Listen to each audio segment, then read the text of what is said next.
White smoke billows from the chimney atop the Sistine Chapel, heralding that a new pope has been chosen to lead the Catholic Church.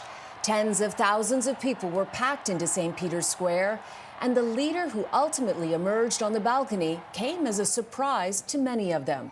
Robert Prevost was selected on the fourth ballot of the conclave and becomes the first ever American pontiff.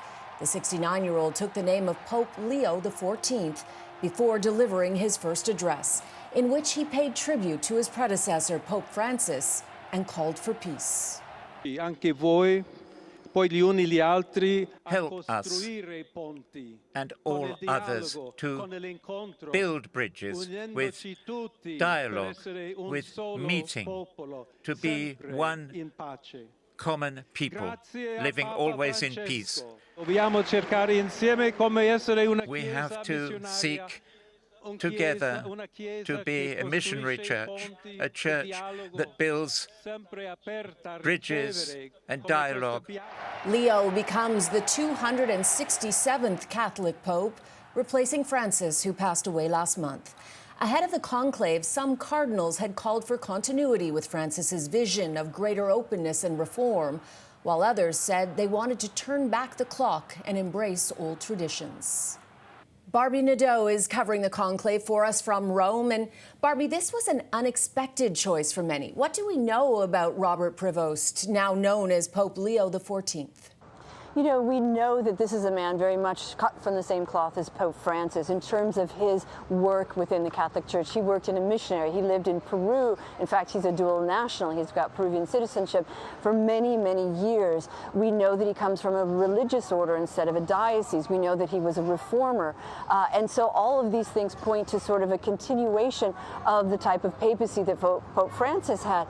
But yet there were some slight differences, because when he came out, he was wearing more of the formal papal vestments along the lines of Pope Benedict or Pope John Paul II, not that simple white cassock that Pope Francis was wearing when he came out on the stage in 2013. So there are going to be some trying to figure him out, some sort of nitpicking to try to understand where he's going to take the church.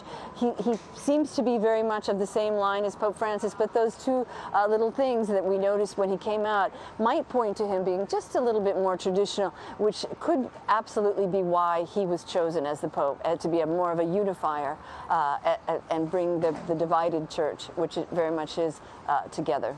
Okay, now, Barbie, about 6% of the world's Catholics live in the United States.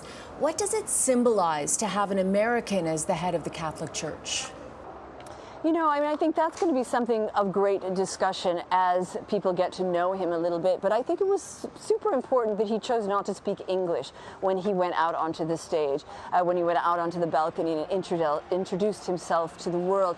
But it is significant. President Trump said it was a huge honor to have an American Pope. And this will be a man who will understand geopolitics, who will understand what it's like to be an American born and raised there. But yet he's also a Peruvian national citizen.